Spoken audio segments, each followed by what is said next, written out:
बिस्मिल्लाहिर्रहमानिर्रहीम। अस्सलामुअलैकुम स्टूडेंट्स, हम BSN फोर्थ सेमेस्टर की सब्जेक्ट फार्मेकोलॉजी 2 पढ़ रहे हैं। फार्मेकोलॉजी 2 में हमने यूनिट 2 स्टार्ट किया हुआ है, ड्रग्स अफेक्टिंग नर्वस सिस्टम। इसका लेक्चर 1 एनेस्थेटिक ड्रग्स और लेक्चर 2 एंटी परकिसंस ड्रग्स हमने पढ़ लिए, जो कि हमारे चैनल के प्लेलिस्ट में मौजूद हैं।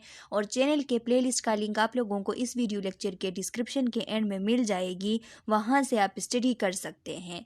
आज का हमारा जो वीडियो लेक्चर है, इसमें हम इसी unit 2 drugs affecting nervous system का लेक्चर 3 स्टार्ट करेंगे, जो कि एंटी एपिलेप्टिक ड्रग्स हैं। तो स्टूडेंट्स, इस वीडियो लेक्चर में हम एंटी एपिलेप्टिक ड्रग का पार्ट 1 डिस्कस करेंगे। वीडियो लेक्चर को स्टार्ट करने से पहले आप लोगों से छोटी सी रिक्वेस्ट है कि अगर आप हमारे चैनल लेक्चर्स बाय मुशर्रफा अजहर में नए हैं तो चैनल को सब्सक्राइब करें, बेल आइकन को प्रेस करें, ताकि आने वाली न्यू वीडियो लेक्चर्स की नोटिफिकेशन आप लोगों को मिल सके। और इस वीडियो लेक्चर को लाइक ज़रूर करें। तो स्टूडेंट्स, इस लेक्चर 3 को हम जब देख लेते हैं तो यहाँ पे लिखा हुआ है एंटी कन्वल्सेंट्स, एंटी एपिलेप्टिक और एंटी सीजर्स। तो यहाँ पे 3 किस्म के अल्फाज आते हैं, एक है एपिलेप्सी, एक है सीजर और एक है कन्वल्जन।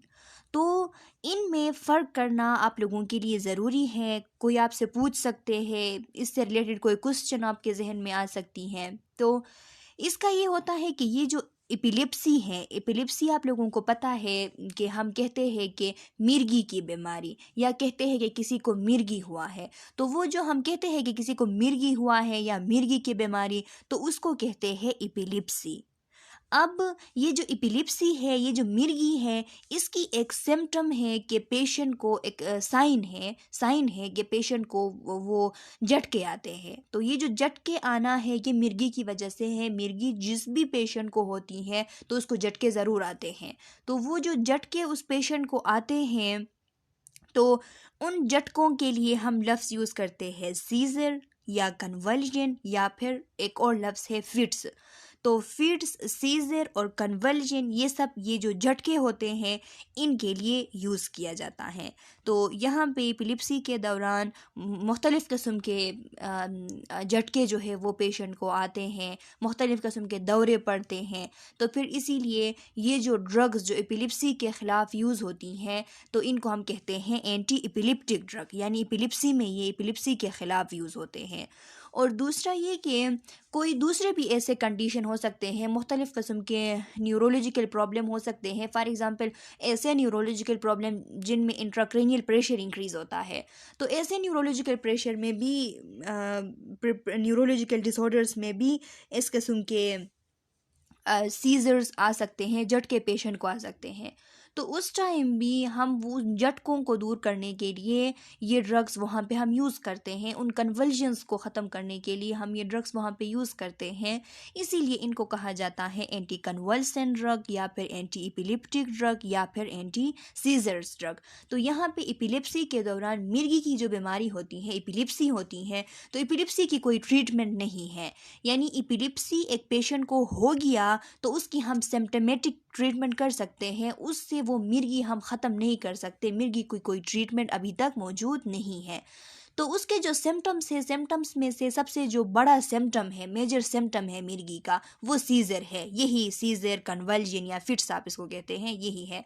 तो इसीलिए मिर्गी के दौरान भी हम ऐसे ड्रग्स दे देते हैं जो कि मिर्गी का ये जो मेजर सिम्टम है सीज़र, इसको ट्रीट कर सकें। इसीलिए इन ड्रग्स को हम anti convulsant drug, anti epileptic drug या फिर एंटी सीज़र ड्रग्स कहते हैं। ऑब्जेक्टिव्स में लिखा है कि इस लेक्चर के एंड के बाद आप लोग किस एबल होंगे कि जो एंटी कन्वल्सेंट ड्रग हैं, उनके फार्माकोकाइनेटिक्स, उनके साइड इफ़ेक्ट्स, उनके एडवर्स इफ़ेक्ट्स आप लोगों को पता होंगी। मुख्तलिफ़ किस्म के ड्रग इंटरेक्शंस के कौन से एंटी कन्वल्सेंट ड्रग है जो दूसरे ड्रग्स के साथ इंटरेक्शन करती हैं, और वो जो दूसरे ड्रग्स के साथ इंटरेक्शन करती है वो ड्रग्स कौन कौन से हैं। और फिर इनसे रिलेटेड नर्सिंग इंटरवेंशन के, जब आप किसी ऐसे पेशेंट को ट्रीट कर रहे हो जिसको anti convulsant drug, anti scissor drug prescribe किए गए हैं, तो आपने वो किस तरीके से एडमिनिस्टर करना है, कौन कौन सी बातों का ख्याल करना है, ये सब कुछ आपको मालूम हो जाएंगी। अच्छा स्टूडेंट्स, लिखा है एंटी कन्वल्सेंट ड्रग्स, जिसको हम ACDS कहते हैं। Anticonvulsant or anti-seizure agent, also known as anti-epileptic drugs, are drugs used to manage seizure, the most prevalent neurological disorder. आप देख लें कि एंटी कन्वल्सेंट या एंटी सीजर ड्रग्स जो है इनको हम एंटी एपिलेप्टिक ड्रग भी कहते हैं, और ये ऐसे ड्रग्स होते हैं जो कि हम सीजर को मैनेज करने के लिए यूज़ करते हैं। ये जो दौरे होते हैं, ये जो झटके होते हैं, जिनको हम फिट्स, कन्वल्जन या फिर सीजर कहते हैं, तो इनको मैनेज करने के लिए जो ड्रग्स हम यूज़ करते हैं इनको एंटी कन्वल्सेंट ड्रग या एंटी सीजर ड्रग या फिर इनको हम एंटी एपिलेप्टिक ड्रग्स कहते हैं। तो लिखा है the most prevalent neurological disorder. अब ये जो सीजर है ये मोस्ट प्रिविलेंट न्यूरोलॉजिकल डिसऑर्डर लफ्ज़ इसके लिए यूज़ किया गया है। तो ये इसलिए इसके लिए डिसऑर्डर लफ्ज़ यूज़ किया गया है क्योंकि ये ख़राबी होती है, और जो भी न्यूरोलॉजिकल प्रॉब्लम जिसकी वजह से इंट्राक्रेनियल प्रेशर इंक्रीज हो या हेड ट्रॉमा हो, जो भी हो, उन सब के साथ, मेनिंजाइटिस हो, उन सब के साथ ये ज़्यादातर मेजॉरिटी के साथ कॉमन होती हैं, इसीलिए इसको भी एक न्यूरोलॉजिकल डिसऑर्डर कहा गया हुआ है। Basics definitions. अब सीजर से रिलेटेड, एपिलेप्सी से रिलेटेड जो बेसिक्स डिफिनीशन है, तो लिखा हुआ है scissor the clinical manifestation of an abnormal and excessive excitation and synchronization of a population of cortical neuron। क्या लिखा है कि सीजर एक क्लिनिकल मैनिफेस्टेशन है। क्लिनिकल मैनिफेस्टेशन मीन्स ये क्लिनिकल साइन है, और एक ये कब होती है, ये क्लिनिकल साइन कब बनती है, तो लिखा है कि जो पॉपुलेशन ऑफ कॉर्टिकल न्यूरॉन है। पॉपुलेशन ऑफ कॉर्टिकल न्यूरॉन का मतलब है कि हमारे जो सेरिब्रल कॉर्टेक्स है, वहाँ सेरिब्रल कॉर्टेक्स के अंदर जो बहुत सारे न्यूरॉन्स होते हैं उनकी अगर एक्सेसिव एक्साइटेशन हो जाती है और उनकी सिंक्रोनाइजेशन, सिंक्रोनिसिटी के साथ, यानी एक साथ सबकी एक्साइटेशन हो जाती है, और वो एक्साइटेशन एबनॉर्मल एक्साइटेशन अगर उनकी हो जाती हैं, तो हमारे ब्रेन के कॉर्टेक्स में मौजूद जो जितने भी न्यूरॉन्स हैं उनकी ज़्यादा अमाउंट में एक्सेसिव एक्साइटेशन हो जाती है एक साथ एबनॉर्मली, तो उससे जो मैनिफेस्टेशन बनती है, जो साइन बनती हैं, उसको हम कहते हैं सीजर। और वो किस फॉर्म में होती है, वो झटके के फॉर्म में होती हैं। एक झटका सा जो है वो आके पेशेंट के बॉडी पे अटैक कर लेता है। मुख्तलिफ़ किस्म के दौरे होते हैं, आगे हम सीजर के टाइप्स पढ़ेंगे तो उसमें आप लोग समझ जाएंगे कि किस किस किस्म के ये होते हैं। लेकिन इसकी डिफिनीशन आपने ये ज़रूर याद रखनी है, ये वाला डिफिनीशन के ब्रेन का जो सेरेब्रल कॉर्टेक्स है, हमारा सेरेब्रल कॉर्टेक्स के अंदर बहुत सारे न्यूरॉन्स की एक साथ जब एबनॉर्मली एक्सेसिव एक्साइटेशन हो जाती हैं, तो इससे जो क्लिनिकल साइन हम देखते हैं उसको हम कहते हैं सीजर। एपिलेप्सी क्या है? Epilepsy is a collection of different syndrome, all of which is characterized by sudden discharge of excessive electrical energy from the nerve cell located within the brain। तो एपिलेप्सी में क्या होता है, हमारे ब्रेन के अंदर जो नर्व सेल होती हैं उनमें एक्सेसिव इलेक्ट्रिकल एनर्जी की सडनली डिस्चार्ज हो जाती है। तो जब हमारे नर्व सेल के अंदर इलेक्ट्रिकल एनर्जी की डिस्चार्ज सडनली एक्सेसिवली हो जाती है, तो इसकी वजह से मुख्तलिफ़ किस्म के सिंड्रोम्स, यानी मुख्तलिफ़ किस्म के एबनॉर्मलिटीज़ इसकी वजह से बनते हैं, और इसको हम कहते हैं एपिलेप्सी। तो एपिलेप्सी के अंदर इसकी काज जो है वो ये होती है कि नर्व सेल्स के अंदर इलेक्ट्रिकल एनर्जी की सडनली और एक्सेसिवली डिस्चार्ज हो जाती हैं।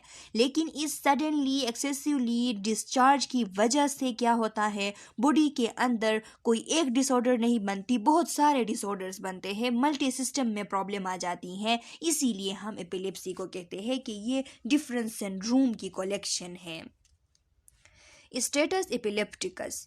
Status epilepticus is a state in which seizures repeatedly reoccur with no recovery between seizures। It is potentially the most dangerous of seizure. अब जो स्टेटस एपिलेप्टिकस है तो ये एपिलेप्सी की एक कॉम्प्लिकेशन है, एपिलेप्सी की एक इमरजेंसी फॉर्म है, इसको स्टेटस एपिलेप्टिकस कहते हैं। एक ऐसी फॉर्म जो कि प्रॉम्प्ट और सडनली रिपीटली ट्रीटमेंट चाहती है। अगर प्रॉम्प्टली और सडनली अगर रिपीटली इसकी अगर ट्रीटमेंट ना की गई तो ये पेशेंट की जान भी ले सकती हैं। इस किस्म की इमरजेंसी जो कंडीशन होती है एपिलेप्सी की तो इसको हम कहते हैं स्टेटस एपिलेप्टिकस। तो यहाँ पे लिखा हुआ है कि स्टेटस एपिलेप्टिकस एक ऐसी स्टेट होती है जिसमें पेशेंट को बार बार झटके आते हैं और वो एक झटका जो है वो रिकवर नहीं होता कि दूसरा झटका आ जाता है, यानी रिकवरी पीरियड नहीं होती। सीजर्स के दौरान, झटकों के दौरान रिकवरी पीरियड नहीं होती। और ये जो स्टेटस एपिलेप्टिकस है ये सीजर्स में से सबसे डेंजरस वाला सीजर है कि इसके एक झटका और दूसरा झटका जो है वो जल्दी जल्दी होती है, उनमें वक्फा नहीं होता। तो ये एक इमरजेंसी कंडीशन होती है। Cellular mechanism of seizure generation. Seizure की जो जनरेशन होती है कि सीजर किस तरीके से जनरेट होती है, ये जो झटके आते हैं तो ये कहाँ से जनरेट होते हैं, किस तरीके से कौन से मैकेनिज्म्स के थ्रू जनरेट होते हैं उसका बताया है। लिखा है result from an imbalance between excitation and inhibition of neuron in the part of the brain. हमारे बॉडी के अंदर ब्रेन के पार्ट में जब न्यूरॉन की इनहिबिशन और उनकी एक्साइटेशन के बीच में बैलेंस ख़त्म हो जाती है तो उस टाइम उस इम्बैलेंस की वजह से कि एक्साइटेशन और इनहिबिशन ऑफ न्यूरॉन में जब इम्बैलेंस आ जाती है, यानी बाज़ न्यूरॉन जो है वो एक्साइटेड हो जाते हैं, बाज़ जो है उसी टाइम इनहिबिट हो जाते हैं। जब वो दूसरे जो इनहिबिट हुए हैं वो स्टिमुलेट हो जाते हैं तो जो स्टिमुलेट थे वो इनहिबिट हो जाते हैं। इस तरीके से जो एबनॉर्मली वो फंक्शन करते हैं तो इसके रिजल्ट में झटके आते हैं, सीजर्स बनते हैं। अब देखिए excitation means too much excitation, बहुत ज़्यादा जो है वो एक्साइटेड होना। Ionic invert sodium calcium currents और न्यूरोट्रांसमीटर ग्लूटामेट एस्पर्टेट। अब यहाँ पे आयोनिक के लिए अगर हम देखें एक्साइटेशन में कि जो मैकेनिज़्म है सीज़र की तो इसमें हमने कहा कि हमारे ब्रेन के पार्ट के अंदर न्यूरॉन में इम्बैलेंस आ जाती है, उनकी एक्साइटेशन होती है और इनहिबिशन होती है। तो ये जो एक्साइटेशन और इनहिबिशन है इसमें जब इम्बैलेंस आ जाती है तो फिर इसकी वजह से ये एक मैकेनिज़्म है कि इसकी वजह से सीज़र बनती है। अब एक्साइटेशन के दौरान क्या होता है, तो एक्साइटेशन के दौरान कुछ आयन जो है उनकी इनवर्ट इन्फ्लक्स होती हैं, इनवर्ट करंट उनकी होती है, वो सेल के अंदर दाखिल होते हैं।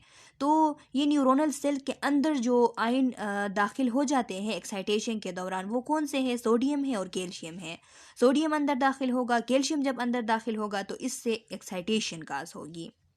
और न्यूरोट्रांसमीटर अगर ग्लूटामेट एक्टिव होगा और एस्पर्टेट एक्टिव होगा तो ये जो ग्लूटामेट और एस्पर्टेट है ये एक्साइटेटरी न्यूरोट्रांसमीटर होते हैं, तो इनकी वजह से क्या होगा, एक्साइटेशन काज होगा।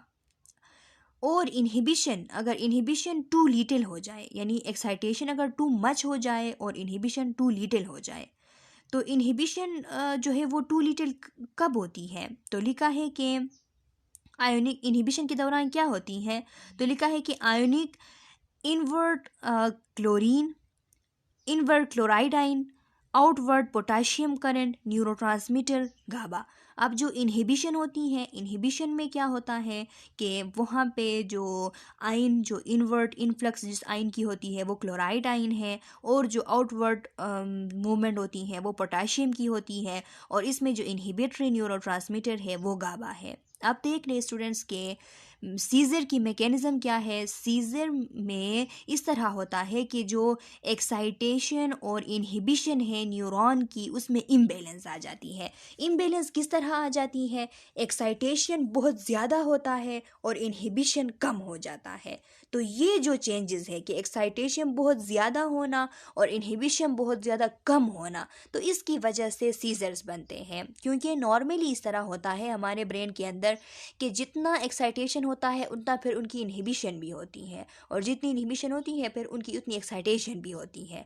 तो ये नॉर्मल कंडीशन होती है। लेकिन एक ऐसा कंडीशन आए कि जिसमें एक्साइटेशन बहुत ज़्यादा हो रहा है और जो इनहिबिशन है वो बहुत कम हो रहा है, तो उस टाइम इसके वजह से सीजर्स बनते हैं। अब हम सीजर्स को रोक किस तरीके से सकते हैं? यहाँ पे जो हम एंटी कन्वल्सन ड्रग्स एडमिनिस्टर करते हैं, या एंटी सीजर या एंटी एपिलेप्टिक जो भी आप लोग कहें, तो वो ड्रग्स ऐसे ड्रग्स होते हैं जो कि ये जो एक्सेसिव एक्साइटेशन काज हो रही है इसको रिड्यूस करते हैं, और ये जो इनहिबिशन बहुत कम हुई है इसको इन्हेंस करते हैं। तो ऐसे ड्रग होते हैं जो कि सोडियम और कैल्शियम की जो इनफ्लक्स है इसको इनहिबिट करते हैं, या ऐसे ड्रग्स होते हैं जो कि ग्लूटामेट और एस्पार्टेट को इनहिबिट करते हैं, इनके ब्लॉकर्स होते हैं, इनके एक्शन को ब्लॉक करते हैं। या फिर ऐसे ड्रग होते हैं जो कि क्लोराइड आयन की जो इनफ्लक्स है उसको इंक्रीज करते हैं, और पोटाशियम की जो आउटफ्लक्स है उसको इंक्रीज करते हैं। पोटाशियम को बाहर निकालते हैं, क्लोराइड को अंदर ले जाते हैं, ताकि हाइपरपोलराइजेशन हो, और हाइपरपोलराइजेशन की वजह से इम्पल्सिस की ट्रांसमिशन इनहिबिट हो जाए।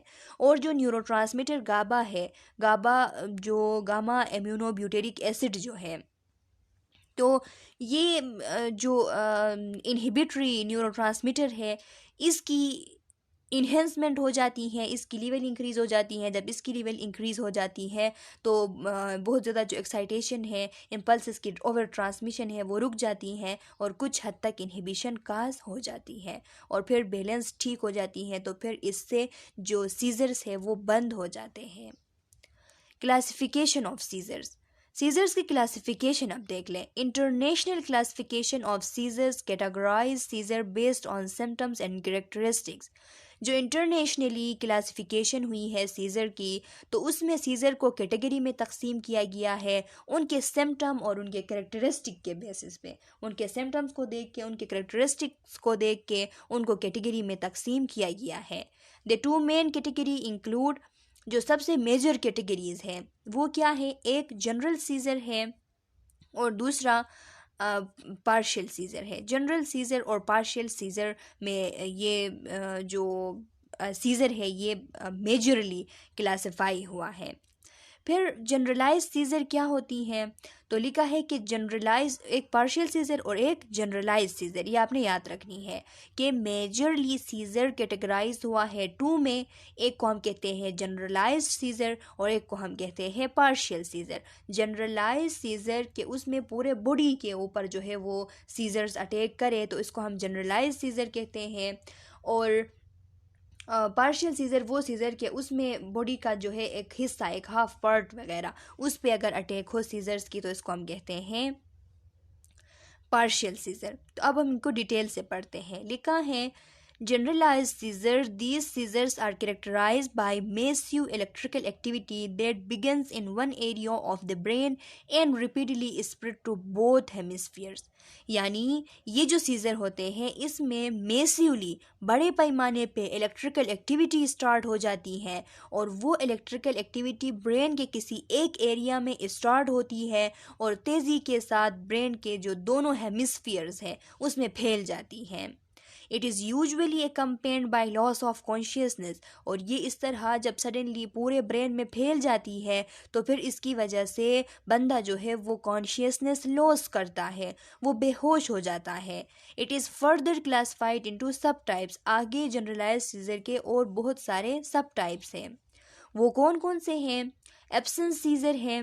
Absence seizure is an abrupt and brief 3 to 5 second period of loss of consciousness common in children starting at the age of 3 but frequently disappear by puberty. This seizure does not usually involve muscle contraction. अब देख ले absence seizure कौन सी scissor होती हैं? एक ऐसी scissor के उसमें abruptly अचानक से एक ब्रीफली बंदा जो है वो बेहोश हो जाए 3 to 5 सेकेंड के लिए, एकदम से अचानक से 3 to 5 सेकेंड के लिए, यानी इतने कम मुद्दत के लिए अगर एक बंदा बेहोश हो जाए तो इसको हम कहते हैं एब्सेंस सीज़र।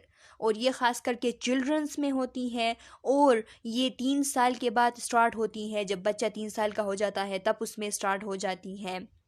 लेकिन जब वो बच्चा प्यूबर्टी को पहुंच जाता है तो फिर ये खुद से डिसअपियर हो जाती है, फ्रिक्वेंटली आसानी से ये जो है वो डिसअपियर हो जाती है। This seizure does not usually involve, अब देखें कि इस सीजर में मसल्स की कंट्रक्शन नहीं होती, मसल्स की कंट्रक्शन नहीं होती, इसलिए इसको एब्सेंट सीजर कहा गया है। एब्सेंट सीजर कहना का मकसद भी यही है कि इसमें मसल्स की कोई कंट्रक्शन नहीं होती। ये ऐसी कंडीशन होती है कि वो ख़ास करके बच्चों में होती है और बच्चा एकदमली अचानक से वो बेहोश हो जाता है, 3 to 5 सेकेंड तक वो कॉन्शियस नहीं रहता और फिर होश में आ जाता है। जब प्यूबर्टी को पहुंच जाता है बच्चा तो फिर ये ख़त्म हो जाती है, ये खुद से ख़त्म हो जाती है। और ये स्टार्ट कब होती है? 3 साल की उम्र में स्टार्ट होती है। इसको कहा जाता है एब्सेंट सीजर, क्योंकि इसमें मसल्स की कंट्रक्शन इन्वॉल्व नहीं होती। मायोक्लोनिक सीजर, मायोक्लोनिक सीजर का मतलब ये है कि it is characterized by short sporadic period of muscle contraction that lasts for several minutes. It is relatively rare. अब मायोक्लोनिक, मायो मीन्स मसल और क्लोनिक मीन्स के उसमें झटके अब आ रहे हैं, उसमें अब कंट्रक्शन हो रही है। तो लिखा है कि मायोक्लोनिक सीजर एक ऐसी सीजर है जिसमें शॉर्ट और sporadic periods of muscle construction होते हैं, यानी शॉर्ट पीरियड के लिए मसल कंट्रक्ट हो जाती है और स्पोरेडिक पीरियड के लिए यानी कुछ वक्फे के लिए वो उसमें कंट्रक्शन रहती है, फिर ठीक हो जाती है, फिर कंट्रक्शन उसमें जो है वो आ जाती है, यानी कुछ वक्फे के लिए, कुछ पीरियड के लिए मसल्स में कंट्रक्शन आ जाती है। यानी इस तरह होता है कि सेवरल मिनट्स तक, फॉर सेवरल मिनट्स यानी मोर देन 5 मिनट्स हो सकती हैं, तो फॉर सेवरल मिनट्स इसमें मसल कंट्रक्शन रहती हैं और ये रिलेटिवली बहुत ज़्यादा रेयर होता है, रेयर कंडीशन होती है। इसके बाद थर्ड टाइप है atonic seizure. A means absent, tonic means contraction. यहाँ पे क्या होता है, यहाँ पे टोनिसिटी नहीं होती मसल्स के अंदर। तो लिखा है कि sudden loss of postural tone, अगर एक बंदा खड़ा हुआ है तो वो जो खड़ा हुआ है वो उसकी पोस्चरल टोन है कि वो टोनिसिटी के थ्रू खड़ा हुआ है, लेकिन अगर सडनली वो इस टोनिसिटी को लॉस करता है तो इसको कहते हैं एटोनिक सीजर्स। यानी एकदम से एक ये ख़ास करके बच्चों में होती है, एडल्ट्स में भी होती है लेकिन ख़ास करके बच्चों में होती है। तो एक बच्चा है या एडल्ट है, बातें कर रहा है, खड़ा हुआ है बिल्कुल नॉर्मली, एकदम से वो गिर जाता है, तो मीन्स कि उसमें जो उसकी पोस्चरल टोन थी वो ख़त्म हो जाती है और वो एकदम से गिर जाता है नीचे। तो इस किस्म के सीज़र को कहते हैं एटोनिक सीज़र।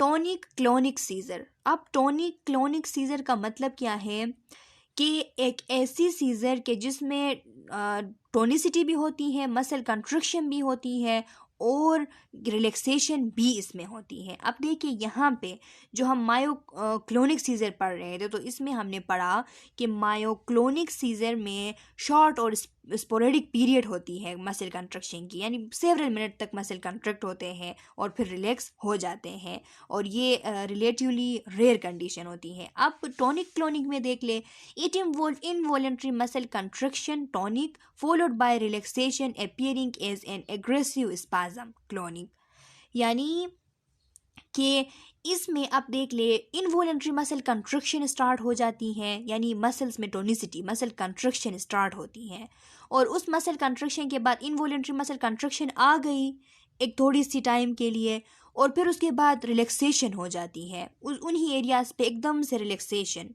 और रिलैक्सेशन के साथ साथ उसमें एग्रेसिव स्पाज़म भी होती है, यानी स्पाज़म भी, वो रिजिडिटी उसमें आ जाती है मसल्स में।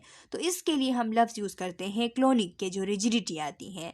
लॉस ऑफ कॉन्शियसनेस हो सकती है, बंदा कन्फ्यूजन में जा सकता है या फिर वो एग्जॉस्ट हो सकता है। जो एयरली रिकवरी पीरियड होती है तो बंदा जो है वो एग्जॉस्ट हो जाता है, उसको कुछ समझ नहीं आ रही होती है, उसको जो है वो एक्सट्रीम फिज़िकल और मेंटल टायर्डनेस में चला जाता है, बहुत थकावट उसको होती है, वो बिल्कुल एग्जॉस्ट हो जाता है, बेचैन हो जाता है। तो इसको कहते हैं टोनिक क्लोनिक सीजर। अब इसमें आपने स्टूडेंट्स इन दोनों में फ़र्क करना है कि मायोक्लोनिक सीजर ऐसी सीजर के जिसमें मसल्स कंट्रक्शन होते हैं लेकिन वो सेवरल मिनट्स के लिए होते हैं, और टोनिक क्लोनिक में पहले मसल कंट्रक्शन आती है और फिर उसकी रिलैक्सेशन होती है और साथ में वो स्पाज़म भी बन जाती है, इसीलिए हम क्लोनिक लफ्ज़ इसके लिए यूज़ करते हैं। अब दूसरा जो मेजर जो क्लासिफिकेशन था, एक तो जनरलाइज सीजर था, वो हमने पढ़ लिया उसके टाइप्स, और दूसरा है पार्शियल, या इसको हम फोकल सीजर भी कहते हैं, पार्शियल सीजर या फिर फोकल सीजर। अच्छा स्टूडेंट्स, देखिए लिखा है originate from one area of the brain, do not spread to other part. ये क्या होता है?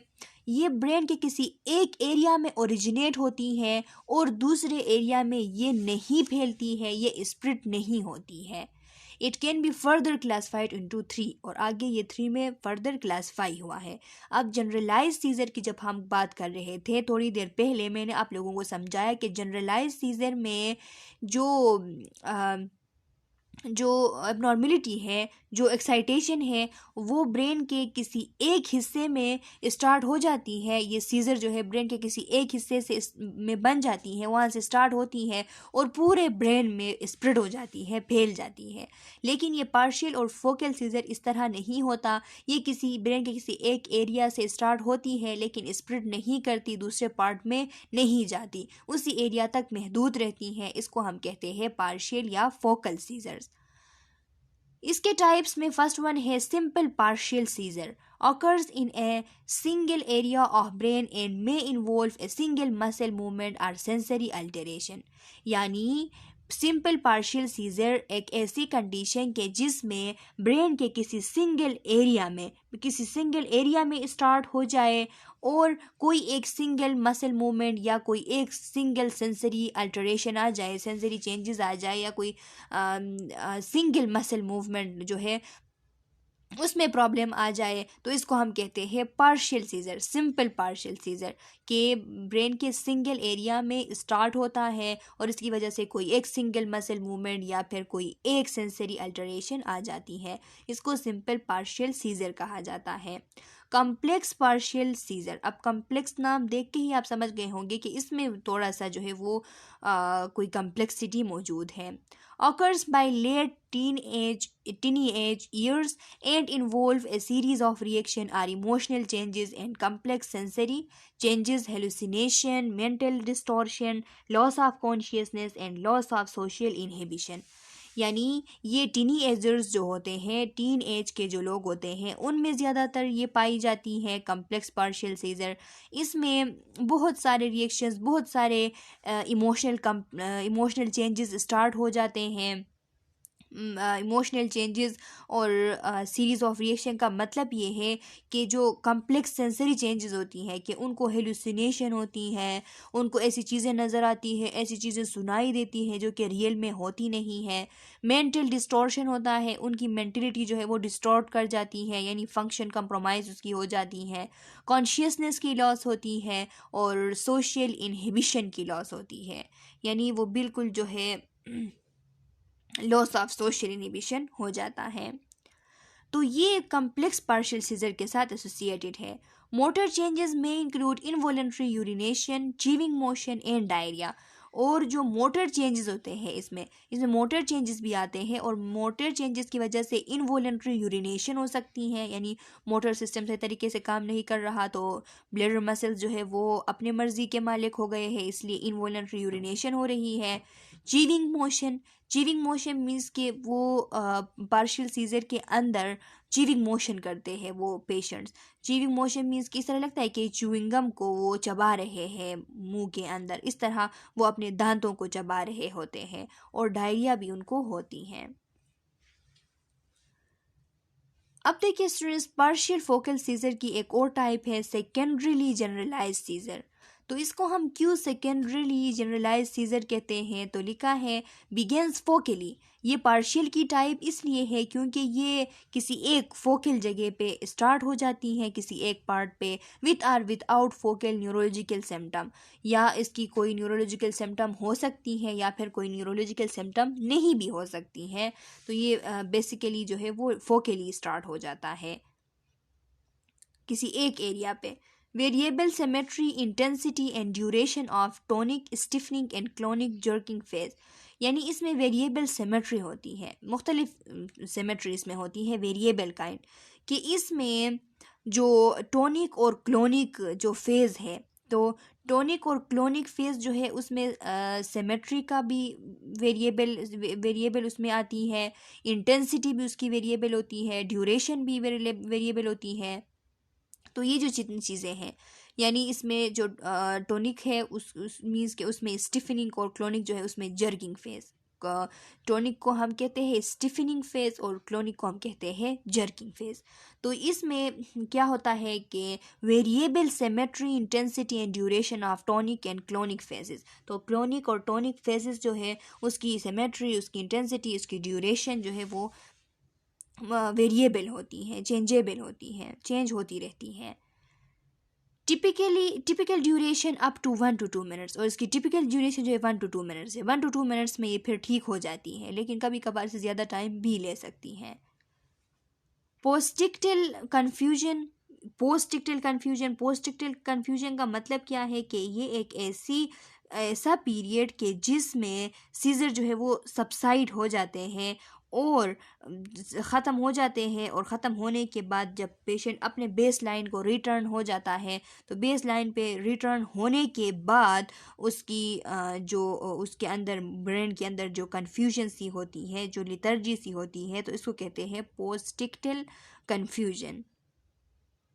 इसके अलावा लिखा हुआ है सोमनोलेंस मीन्स के वो बहुत ज़्यादा ड्रॉवजी हो जाते हैं, ड्रॉवजीनेस फील करते हैं, with or without transient focal deficit. उनको अगर कोई ट्रांजिएंट फोकल डिफिसिट है या नहीं, सो कोई प्रॉब्लम है या नहीं, ट्रांजिएंट कोई भी प्रॉब्लम, लेकिन उसको ज़रूर ये पोस्टिक्टल कन्फ्यूजन और सोमनोलेंस उसको ज़रूर होते हैं, साथ में फोकल डिफिसिट भी उसको होते हैं या नहीं भी हो सकते हैं। अच्छा स्टूडेंट्स, यहाँ पे देख ले सीजर्स की टाइप है, ये जनरलाइज सीजर है। जनरलाइज सीजर के नीचे लिखा है seizure activity involve the whole brain, यानी सीजर एक्टिविटी पूरे ब्रेन में है, होल ब्रेन में जब है तो इसको हम कहते हैं जनरलाइज सीजर। और देखिए पूरे ये जो डाट डाट से बने होते हैं पूरे वो जो ब्रेन है उसमें भरा हुआ है। तो इस तरह पूरे ब्रेन में जब भरा हुआ होता है तो फिर हम कहते हैं कि ये क्या है, ये जनरलाइज्ड सीजर है। और यहाँ पे देख लिए पार्शियल सीजर में कि ये जो छोटा सा हिस्सा जो है, छोटा सा हिस्सा सिर्फ इसमें सीजर है, बाकी के ब्रेन के एरिया पे नहीं है, तो सिर्फ ये छोटा सा हिस्सा जो है वो इन्वॉल्व है, इसीलिए हम इसको कहते हैं पार्शियल सीजर। देखिए लिखा है seizure activity start in one part of the brain, और जनरलाइज में लिखा है कि seizure activity involve the whole brain. अब देखिए एब्सेंस सीजर में क्या होता है, इस staring and blinking without falling, यानी आप क्या करते एब्सेंस सीजर में आप गिरते नहीं हो, आप जो है स्टेयरिंग और ब्लिंकिंग करते हो, यानी आप जो इस तरह लगता है कि आप गिरने वाले हो लेकिन गिरते नहीं हो। मायोक्लोनिक में क्या होता है, jerking movement of the body की जर्किंग मूवमेंट होती है मायोक्लोनिक सीजर में। क्लोनिक में क्या होता है, stiffening, falling and jerking of the body, यानी बॉडी की स्टिफनिंग भी होती है, फॉलिंग भी होती है, वो गिर भी सकता है, उसमें वो सख्ती भी आ जाती है, और बॉडी के अंदर जर्की मूवमेंट भी होती है। टॉनिक में क्या होता है, टॉनिक में कि टोनिसिटी स्टार्ट होती है, बहुत ज़्यादा कंट्रक्शंस मसल्स के अंदर ये इस किस्म के कंट्रक्शंस पैदा होते हैं। और एटोनिक में falling heavily to the ground, और ये टॉनिक और एटोनिक दोनों में, एटोनिक जब होती है, कंट्रक्शन की एब्सेंस होती है, तब भी वो बच्चा जो है वो ग्राउंड में बहुत ज़ोर के साथ गिर सकता है, और अगर टॉनिक होती है तो वो भी गिर सकता है। तो इसमें गिरने की बहुत ज़्यादा चांसेस होती हैं दोनों में, एटोनिक में भी और टॉनिक में भी। सिंपल और कॉम्प्लेक्स देख लें। सिंपल में लिखा है seizure activity while the person is alert, patient alert है, कॉन्शियस है और उसको सीजर आ रहे हैं, तो इसको कहते हैं सिंपल सीजर। और कॉम्प्लेक्स सीजर किसे कहते हैं, seizure activity with change in awareness of surrounding, seizure activity start हो गई जो कि इर्द गिर्द में जो जो भी चीज़ें हो रही होती है, तो उस पेशेंट को उसकी अवेयरनेस नहीं होती, वो अनअवेयर होता है, तो इसको हम कहते हैं complex seizure. With secondary generalized seizure activity begins in one area and then spread. तो सेकेंडरी जनरलाइज में क्या होता है? सेकेंडरी जनरलाइज में एक जगह पे बनती है, एक जगह पे ये स्टार्ट हो जाती है सीजर, और फिर आराम आराम से पूरे बॉडी में स्प्रेड हो जाती है। तो इसको कहते हैं सेकेंडरी जनरलाइजेशन पार्शियल सीजर। अच्छा students, anti convulsion drugs which decrease the frequency and severity of seizure, यानी वो तमाम ड्रग्स जो कि सीजर की फ्रिक्वेंसी और सीजर की सीवियरिटी को डिक्रीज करते हैं, तो इनको कहा जाता है एंटी कन्वल्सन ड्रग्स। मकसद क्या होता है एंटी कन्वल्सन ड्रग एडमिनिस्टर करने का? तो लिखा है maximize quality of life by minimizing seizure and adverse drug effect.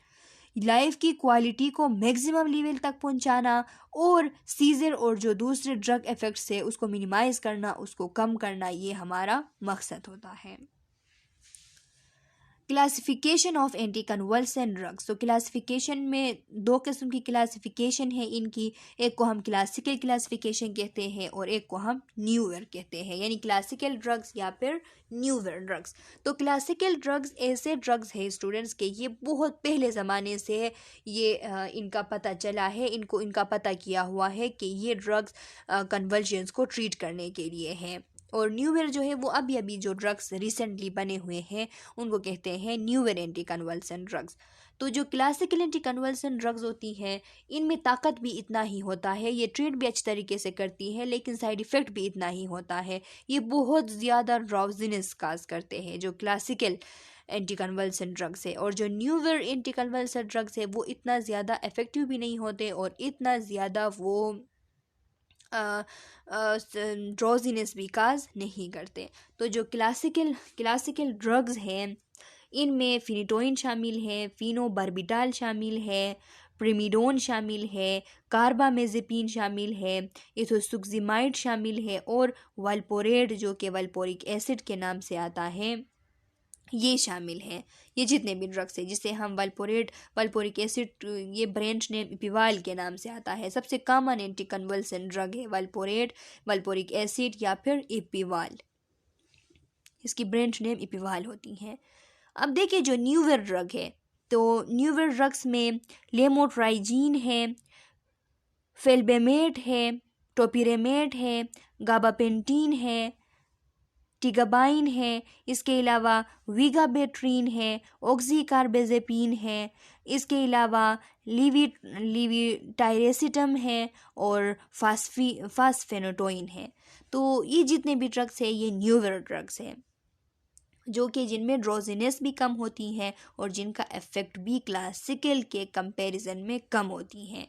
In general, the newer anticonvulsant drug have less central nervous system sedating effect than classical anticonvulsant drug। तो ये जाहिरी सी बात है कि जो न्यूवर ड्रग है तो इनकी हमारे सेंट्रल नर्वस सिस्टम पे जो सेडेटिंग इफेक्ट है, सेडेट करने वाली, वो कम होती हैं as compared to classical anticonvulsant drug. Mechanism of action of anticonvulsant drug. अब देखिए कि इनकी मैकेनिज्म ऑफ एक्शन क्या होती है एंटीकन्वल्सन ड्रग्स की। तो लिखा है थ्री मेन मैकेनिज्म्स होते हैं जिनके थ्रू ये एंटीकन्वल्सन ड्रग्स एक्ट करती हैं। सबसे पहला कि इन्हेंसमेंट ऑफ गाबा एक्शन, जो ये इनहिबिटरी न्यूरोट्रांसमीटर है गाबा, इसके एक्शन को इन्हेंस करती है। एंटीकन्वल्सन ड्रग्स इसके एक्शन को इन्हेंस करती है। जब इसकी एक्शन इन्हेंस हो जाती है तो वहाँ पे न्यूरॉन के अंदर जो गाबा रिसेप्टर्स है वहाँ पे जब गाबा एक्टिव हो जाती है तो गाबा की मौजूदगी में क्लोराइड आयन ओपन हो जाता है, हाईली ओपन हो जाता है। जब हाईली ओपन हो जाता है तो क्लोराइड आयन की इन्फ्लक्स होती है और क्लोराइड आयन की इन्फ्लक्स की वजह से क्या होता है कि वहाँ पे जो इम्पल्सेस की ट्रांसमिशन है वो स्टॉप हो जाती है। तो यही इसका काम है कि गाबा को इन्हेंस करना। Inhibition of sodium channel function, inhibition of calcium channel function, यानी कैल्शियम और सोडियम चैनल के जो फंक्शन है उसको इनहिबिट करती है। कैल्शियम और सोडियम चैनल को इसलिए इनहिबिट करती है क्योंकि सोडियम और कैल्शियम की इनफ्लक्स की वजह से सीजर्स बनते हैं।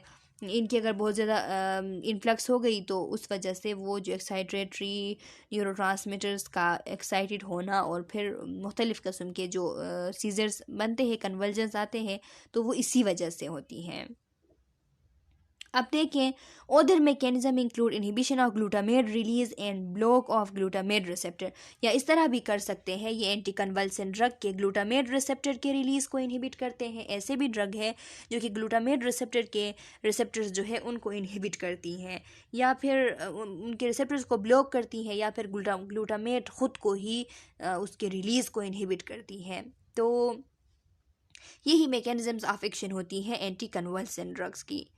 Target for anti convulsion drugs, target क्या है? इंक्रीज इनहिबिटरी न्यूरोट्रांसमीटर सिस्टम गाबा, इनहिबिटरी जो न्यूरोट्रांसमीटर सिस्टम है गाबा उसको इन्हेंस करती है। डिक्रीज एक्साइटेटरी न्यूरोट्रांसमीटर सिस्टम, जो एक्साइटेटरी न्यूरोट्रांसमीटर है सिस्टम है उसको डिक्रीज करती है, जिस तरह ग्लूटामेट को डिक्रीज करती है।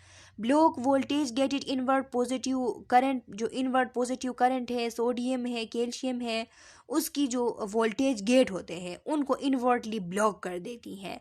तो जब वो इन्वर्टली ब्लॉक हो जाती हैं तो इनकी इन्फ्लक्स नहीं होती, जब इनकी इन्फ्लक्स नहीं होती हैं तो फिर कन्वर्जन्स रुक जाते हैं। इंक्रीज आउटवर्ड पॉजिटिव करंट, जो आउटवर्ड पॉजिटिव करंट है पोटाशियम की, तो इसको इंक्रीज़ करवा देते हैं। तो ये जब इंक्रीज़ हो जाती है, पोटाशियम जब बहुत ज़्यादा मकदार में बाहर निकल जाता है न्यूरोनल सेल से, तो बाहर जब निकल जाता है तो हाइपर पोलराइजेशन काज होती है। हाइपर पोलराइजेशन की वजह से क्या होता है? हाइपर पोलराइजेशन की वजह से जो इम्पल्सेस की ट्रांसमिशन है वो रुक जाती है। तो इसीलिए ऐसे ड्रग्स भी इसमें होते हैं, ऐसे ड्रग्स भी है जो कि पोटाशियम चैनल को टारगेट करती हैं और इस पे एक्ट करती हैं। Many anti-epileptic drugs are pleiotropic, act via multiple mechanism। बहुत सारे जो ड्रग्स हैं एंटी कन्वल्सन या इनको एंटी एपिलेप्टिक ड्रग्स कहें, तो इनका ये काम होता है कि इनकी प्लियोट्रॉपिक मैकेनिज्म ऑफ एक्शन है। प्लियोट्रॉपिक मीन्स के इनकी सेवरल मैकेनिज्म ऑफ एक्शन है, किसी एक मैकेनिज्म ऑफ एक्शन के थ्रू ये एक्ट नहीं करते बल्कि सेवरल मैकेनिज्म ऑफ एक्शन के थ्रू एक्ट करते हैं। तो जो drug several mechanism of action के थ्रू एक्ट करते हैं तो उनको कहा जाता है प्लियोट्रॉपिक ड्रग्स। ये आपने एमसीक्यूज के लिए याद रखनी है स्टूडेंट्स, इससे एमसीक्यूज बन सकती हैं, यानी कि उसके मल्टीपल्स मैकेनिज्म होते हैं एक्ट करने के। अब देख लें excitatory neurotransmitters glutamate and it's receptors. जो एक्साइटेटरी न्यूरोट्रांसमीटर है ग्लूटामेट, वो और उसके रिसेप्टर्स हमें यहाँ पे बताए गए हैं। तो लिखा हुआ है the brain's major excitatory neurotransmitter. ये जो ग्लूटामेट न्यूरोट्रांसमीटर है तो ये क्या है? मेजर एक्साइटेटरी न्यूरोट्रांसमीटर है ब्रेन के अंदर। जो न्यूरोनल एक्साइटेशन है उसको काज करने वाली एक मेजर न्यूरोट्रांसमीटर है। There are 3 type of glutamate receptor. Glutamate receptor के 3 टाइप्स होते हैं, जिनमें NMDA रिसेप्टर है। NMDA रिसेप्टर मीन्स के जो N methyl D aspartate receptor जो है NMDA रिसेप्टर ये, और इसके अलावा AMP रिसेप्टर है, AMPA रिसेप्टर है। AMPA रिसेप्टर मीन्स के एमाइनो मिथाइल फास्फोरिक एसिड। तो एमाइनो मिथाइल फास्फोरिक एसिड जो रिसेप्टर है ये भी ग्लूटामेट के रिसेप्टर है, और इनके अलावा और एक और है काइनेट रिसेप्टर। तो ये जो 3 रिसेप्टर्स हैं, N methyl D aspartate receptor और amino methyl phosphoric acid receptors, और इसके अलावा काइनेट रिसेप्टर। तो ये 3 काइंड ऑफ रिसेप्टर्स होती हैं ग्लूटामेट की। When activated by glutamate and glycine allows positively charged ion to flow through the cell membrane। जब NMDA रिसेप्टर एक्टिवेटेड हो जाता है तो फिर उससे क्या होता है? NMDA रिसेप्टर की एक्टिवेटेड होने की वजह से ग्लूटामेट और ग्लाइसिन जो है वो उस अलाउ करते हैं पॉजिटिवली जो चार्ज आयन है उनको कि वो सेल मेम्ब्रेन के थ्रू जो है वो सेल मेम्ब्रेन के थ्रू अपना जो ट्रांसपोर्ट है उसको स्टार्ट करें। यानी जब भी NMDA रिसेप्टर जब भी स्टिमुलेट हो जाएगी तो फिर इसकी वजह से व्हेन एक्टिवेटेड बाय ग्लूटामेट, लिखा है कि NMDA रिसेप्टर जब एक्टिवेटेड होती है ग्लूटामेट की वजह से, क्योंकि ग्लूटामेट एक एक्साइटेटरी न्यूरोट्रांसमीटर है, तो ग्लूटामेट जाके अपने NMDA रिसेप्टर जब इनको एक्टिवेट कर लेता है तो फिर क्या होता है, NMDA रिसेप्टर को जब एक्टिवेट कर लेता है ग्लूटामेट और ग्लाइसिन, ये दोनों जो है एक्साइटरी न्यूरोट्रांसमीटर है, ये जब रिसेप्टर को स्टिमुलेट कर लेती हैं तो फिर लिखा है कि जो पॉजिटिव चार्ज आइंस है उनकी फ्लो हो जाती है सेल मेम्ब्रेन के, वो फिर बाहर चले जाते हैं, जैसा कि पोटाशियम है वो बाहर चला जाता है। तो फिर लिखा है कि the AMPA receptor is coupled to ion channel that modulate cell excitability by getting the flow of calcium and sodium ion into the cell। आप देख लें कि यहाँ पे जो AMP रिसेप्टर है उनकी जब एक्टिवेशन हो जाती है तो ये ऐसे रिसेप्टर्स है जो कि आयन चैनल के साथ कपल की हुई होती है इन्होंने। तो जब ये एक्टिवेट हो जाते हैं तो इनकी वजह से ऐसे गेट ओपन हो जाते हैं, इनकी एक्साइटेबिलिटी की वजह से ऐसे गेट ओपन हो जाते हैं जिन गेट के थ्रू कैल्शियम और सोडियम आयन चले जाते हैं सेल के अंदर। तो सेल के अंदर जब चले जाते हैं तो इनकी वजह से कंट्रैक्शंस, मसल कंट्रैक्शंस स्टार्ट हो जाती हैं। In addition to N-methyl D-aspartate and amino methyl phosphoric acid receptors, kainate receptors have been found to play a role in synaptic transmission। इनके अलावा NMDA और AMPA रिसेप्टर के अलावा जो काइनेट रिसेप्टर है उसका भी रोल होता है, और कहाँ पे उसका रोल होता है, साइनेप्टिक ट्रांसमिशन पे उसका रोल होता है। काइनेट रिसेप्टर पोस्ट साइनेप्टिकली, इनका काम ये होता है कि पोस्ट साइनेप्टिकली ये जैसे NMDA और AMPA एक्ट करते हैं उन्हीं की तरह एक्ट करता है, लेकिन प्री साइनेप्टिकली इसका काम ये होता है कि ये जो एक्साइटेटरी साइनेप्सिस है उनकी रिलीज़ करवाए, इनकी जो ट्रांसमिशन है उसको इंक्रीज़ करें।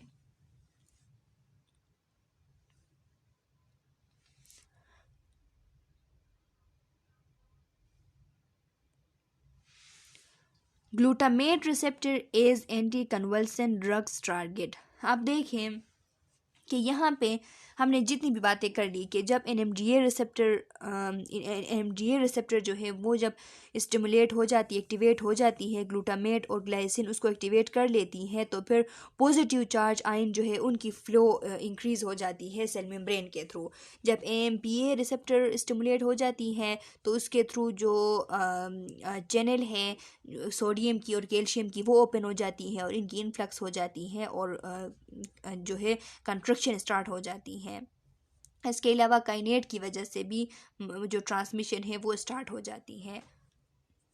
अब ये जो ग्लूटामेट रिसेप्टर है इनको एंटी कन्वल्सन ड्रग किस तरीके से टारगेट करती है, तो लिखा है NMDA receptor site at target, यानी कौन कौन से ऐसे ड्रग्स हैं जो इनको टारगेट करती हैं, तो लिखा है केटामीन, फेनसाइक्लाइडीन और डाइजोक्लिपिन block channel and have anticonvulsant properties but also dissociative or hallucinogenic properties, open channel blockers। अब देखें कि ये जो केटामीन है, फेनसाइक्लाइडीन है और डाइजोक्लिपिन है, तो ये ऐसे ड्रग है जो कि ओपन चैनल को ब्लॉक कर सकती हैं, ओपन चैनल ब्लॉकर्स होते हैं। स्टूडेंट्स, ये जब चैनल को ब्लॉक करने की बात आती है तो इसमें बाज़ ऐसे होते हैं कि चैनल ओपन होने से पहले ही ड्रग जाके उस क्लोज चैनल को ही उसके साथ अटैच हो जाती है और दोबारा उसको खोलने नहीं देती, लेकिन बाज़ टाइम इस तरह होता है कि बॉडी में चैनल जो है वो ऑलरेडी ओपन होते हैं, तो ऐसे भी ड्रग्स होते हैं जो कि ओपन चैनल को ब्लॉक करने के लिए दी गई होती हैं। तो ये जाके जब उस चैनल पे रिसेप्टर के साथ बाइंडिंग कर लेती हैं तो एक और इसका जो ड्रग है वो आके उस जो ओपन रिसेप्टर है उसके अंदर जाके उसको ब्लॉक कर देती है। तो इस तरीके से ये ब्लॉक कर सकती हैं। तो यहाँ पे जिन ड्रग्स के हमने नेम लिए तो ये ड्रग ओपन चैनल को भी ब्लॉक कर सकती है। ये अच्छे तरीके से इसका एंटी कन्वल्सेंट इफेक्ट है, लेकिन साथ में ये डिसोसिएटिव भी है और हेलुसिनोजेनिक। इनकी वजह से हेलुसिनेशन काज होती है, पेशेंट को ऐसी चीज़ें नज़र आती हैं जो रियल में नहीं होती हैं, ऐसी बात सुनाई देती हैं जो रियल में नहीं होती हैं। और डिसोसिएटिव मीन्स के उसके आंखें जो है वो खुले होते हैं, आपको लगता है कि ये होश में है, बिल्कुल अभी बात करेगा, लेकिन वो असल में बेहोश होता है, उसके सिर्फ आंखें जो है वो खुली रहती हैं। तो वो इन ड्रग्स का साइड इफ़ेक्ट होता है। फेल्बेमेट antagonise स्ट्राइचीन insensitive glycine site on NMDA receptors। अब देख ले स्टूडेंट्स कि ये एक ड्रग है, एंटी कन्वल्सेंट ड्रग फेल्बेमेट। फेल्बेमेट क्या करती हैं, स्ट्राइकनीन इनसेंसिटिव ग्लाइसिन साइट जो है एनएमडीए रिसेप्टर्स पे, एनएमडीए रिसेप्टर्स पे एक ख़ास साइट होता है ग्लाइसिन का, ग्लाइसिन उसके साथ अटैच होती है। ग्लाइसिन भी एक एक्साइटेटरी न्यूरोट्रांसमीटर है। तो यहाँ पे ग्लाइसिन जिस साइट के साथ अटैच होती हैं तो उस साइट को कहा जाता है स्ट्राइकनीन इनसेंसिटिव ग्लाइसिन साइट। इसको स्ट्राइकनीन इनसेंसिटिव इसलिए कहा जाता है क्योंकि जब सबसे पहले ये स्ट्राइकनीन जो है ये एक पेस्टिसाइड है, तो जब सबसे पहले इस पर रिसर्च की जा रही थी तो ये स्ट्राइकनीन एडमिनिस्टर की गई, और इस स्ट्राइकनीन के जाके अटैच होने की बात जब आ गई तो ये अटैच नहीं हो सकी। तो ये अटैच हो भी गई, पहले तो ये कि अटैच नहीं हो सकी एनएमडीए रिसेप्टर के साथ, और जब अटैच हो भी गई तो फिर इसका कोई काम नहीं हुआ, इसकी कोई इफ़ेक्ट नहीं हुई। तो इसीलिए कहा जाता है कि स्ट्राइकनीन इनसेंसिटिव, कि जब स्ट्राइकनीन एडमिनिस्टर किया गया था तो उसके लिए ये इनसेंसिटिव थे, ये साइट उसको अपनी तरफ नहीं खींच रहे थे। ऐसे साइट मौजूद होते हैं एनएमडीए रिसेप्टर पे जिसके साथ ग्लाइसिन जाके क्या करता है, बाइंड बना लेता है और वो एक्टिवेट हो जाते हैं। और जब एक्टिवेट हो जाते हैं तो एक्साइटेटरी है, क्योंकि इसलिए एक्साइटेशन काज होती हैं और सीजर्स आते हैं। तो उस सीजर्स को रोकने के लिए हम फेल्बेमेट देते हैं। फेल्बेमेट जाके ब्लॉक कर देती है in strychnine insensitive glycine sites को एनएमडीए रिसेप्टर के ऊपर। AMPA receptor site as target. अब देखें कि कौन सा ऐसा ड्रग है जो कि AMPA रिसेप्टर को टारगेट करता है। ये जो ड्रग्स हैं एंटी कन्वल्सेंट ड्रग, इसमें से कौन सा ऐसा ड्रग है जो कि इस MCQs भी इस तरह बन सकती हैं, जो कि AMPA रिसेप्टर साइट को टारगेट करती हैं। तो AMPA रिसेप्टर साइट को एक ड्रग है जिसका नाम है टोपिरीमेट। तो ये जो टोपिरीमेट नेम का ड्रग है ये AMPA साइट को ब्लॉक करती है, उसको एंटागोनाइज करती है। तो AMPA साइट का मैंने आप लोगों को बताया, जब AMPA एक्टिवेट हो जाता है तो उससे क्या होता है, यहाँ पे मैंने आप लोगों को थोड़ी देर पहले समझाया कि AMPA जब एक्टिव हो जाता है तो ये जो सोडियम और कैल्शियम के जो चैनल्स हैं उनको ओपन करती है और सोडियम और कैल्शियम की इन्फ्लक्स हो जाती है, तो इससे वो एक्साइटेशन काज होती है।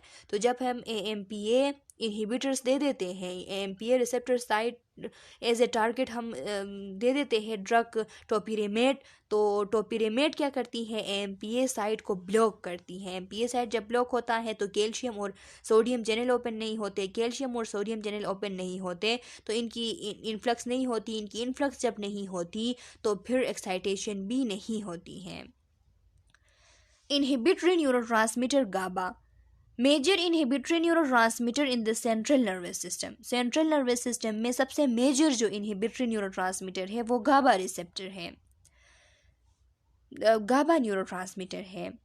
टू टाइप ऑफ रिसेप्टर, ये जो गाबा है गामा एमाइनो ब्यूटेरिक एसिड एक न्यूरोट्रांसमीटर है, इनहिबिटरी न्यूरोट्रांसमीटर है। इनहिबिटरी न्यूरोट्रांसमीटर का मतलब ये होता है स्टूडेंट्स के हमारे ब्रेन के अंदर अल्लाह ताला ने ख़ुद ये डिटरमिन किया हुआ है कि अगर इसमें एक्साइटेशन हो रही है, इम्पल्स की ट्रांसमिशन अगर आगे हो रही है, तो कि ऐसा ना हो कि छोटे छोटे से स्टिमुलाई आ जाए और हम हाइपर एक्साइटेड होकर उनके लिए रिस्पॉन्स शो करें, तो ये एक इमरजेंसी सिचुएशन होती और हमें बार बार कन्वर्जेंस और ये सीजर ये सब कुछ होती रहती।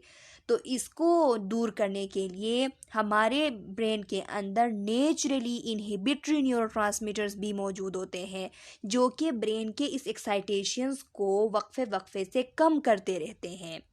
तो ये जो इनहिबिटरी न्यूरोट्रांसमीटर है, जिसमें से सबसे जो मेजर है वो गाबा है, गामा एमाइनो ब्यूटेरिक एसिड। ये सेंट्रल नर्वस सिस्टम में प्रेजेंट होता है और मेजर इनहिबिटरी न्यूरोट्रांसमीटर है, ये बात आपने याद रखनी है। इसके 2 रिसेप्टर्स होते हैं, एक रिसेप्टर गाबा ए रिसेप्टर और दूसरा है गाबा बी रिसेप्टर। तो गाबा ए रिसेप्टर का क्या है? गाबा ए रिसेप्टर पोस्ट साइनेप्टिक रिसेप्टर है। ये इसमें स्पेसिफिक रिकॉग्निशन साइट होता है और ये क्लोराइड आयन चैनल जो है उनके साथ लिंक होती है, यानी इसमें क्लोराइड आयन चैनल जो है वो होती है और इसके थ्रू जब गाबा ए एक्टिव हो जाती हैं तो फिर जो क्लोराइड आयन है उनकी इन्फ्लक्स हो जाती है, और क्लोराइड आयन की जितनी ज़्यादा इन्फ्लक्स होती है तो वहाँ पे क्लोराइड आयन की जब ज़्यादा इन्फ्लक्स होती है तो वहाँ पे सेल के अंदर जो है वो बहुत ज़्यादा एक हाइपर पोलराइजेशन वहाँ पे काज होती है। तो उस हाइपर पोलराइजेशन की वजह से क्या होता है, इम्पल्स की जो ट्रांसमिशन है वो इनहिबिट हो जाती है और एक काइंड ऑफ इनहिबिटरी एक्शन वहाँ पे हो जाता है। और गाबा बी जो है वो प्री साइनेप्टिक ऑटो रिसेप्टर है, मीडिएटेड बाय पोटाशियम करंट। और ये किस पे काम करती है? पोटाशियम करंट पे काम करती है, पोटाशियम की आउटफ्लक्स काज करती है। तो पोटाशियम की जब आउटफ्लक्स हो जाती है तो इसकी वजह से बी क्या होता है, जो इम्पल्सिस की ट्रांसमिशन है वो रुक जाती है, वो इनहिबिट हो जाती है। तो यहाँ पे आपने याद रखना है कि गाबा ए पोस्ट साइनेप्टिक रिसेप्टर है गाबा का, और गाबा बी जो है वो प्री साइनेप्टिक ऑटो रिसेप्टर है गाबा का। और जो गाबा ए है वो क्लोराइड आयन के साथ उसकी लिंक है और गाबा बी की पोटाशियम आयन करंट के साथ लिंक है। यहाँ पे आप देख ले स्टूडेंट्स, यहाँ पे आप लोगों को अब गाबा दिखाई गई है। ये गाबा रिसेप्टर होता है, इसमें हर एक ड्रग के लिए अलग अलग साइट होते हैं। यहाँ पे आप देख सकते हैं ये बेंजोडाइजेपीन साइट है, ये स्टेरॉइड साइट है, ये यहाँ पे क्लोराइड चैनल, ये जो अंदर मौजूद होती है ये क्लोराइड चैनल है, और ये गाबा साइट है, गाबा यहाँ पे अटैच हो जाती है। और ये प्रिकोटॉक्सिन साइट है, पिकोटॉक्सिन, और ये बार्बिचुरेट साइट है। तो मुख्तलिफ ड्रग्स के लिए उनके अलग अलग साइट होते हैं। यहाँ पे जब गाबा जो है वो आके अटैच हो जाती है तो ये जो चैनल है क्लोराइड चैनल, ये ओपन हो जाता है और क्लोराइड की इन्फ्लक्स हो जाती है। क्लोराइड की जब इन्फ्लक्स हो जाती है तो फिर सेल्स के अंदर नेगेटिव चार्ज बढ़ जाती है और इम्पल्सेस की जो ट्रांसमिशन है वो रुक जाती है, इनहिबिट हो जाती है। Anti convulsion drug that primarily act on गाबा।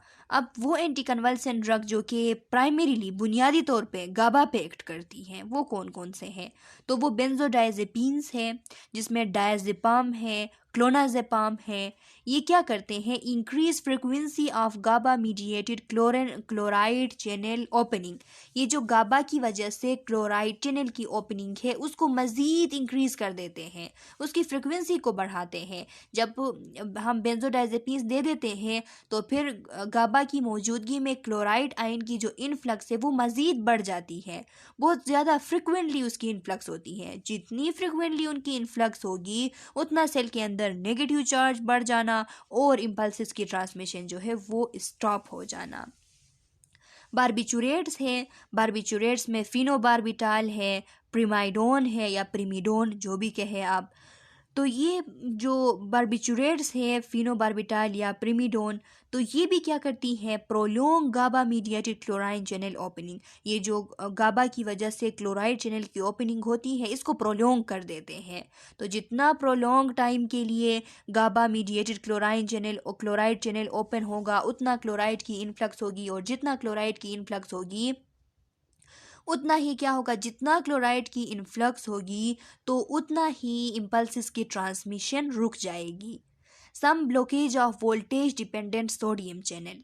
फिर क्या होता है? सम ब्लॉकेज, इनमें बार्बिचुरेट्स में ये एबिलिटी भी होती है कि जो वोल्टेज डिपेंडेंट सोडियम चैनल है उनमें से कुछ को भी ये ब्लॉक करती है। तो सोडियम जब ब्लॉक होगी तो सोडियम की वजह से सोडियम की इन्फ्लक्स की वजह से एक्साइटेशन काज होती है। जब ये इसकी इन्फ्लक्स रुक जाएगी तो एक्साइटेशन कम हो जाएगी। गाबापेंटीन है, गाबापेंटीन में modulate amino acid transport into brain. अब ये क्या करती हैं? गाबापेंटिन क्या करती है, तो गाबापेंटिन का ये काम होता है कि ये एमाइनो एसिड की जो ट्रांसपोर्ट है उसको मॉड्यूलेट करती है ब्रेन के अंदर। मे इंटरफेयर विद गाबा रीअपटेक, और मे बी गाबा की जो रीअपटेक है उसके साथ इंटरफेयर करती है, गाबा की रीअपटेक होने नहीं देती।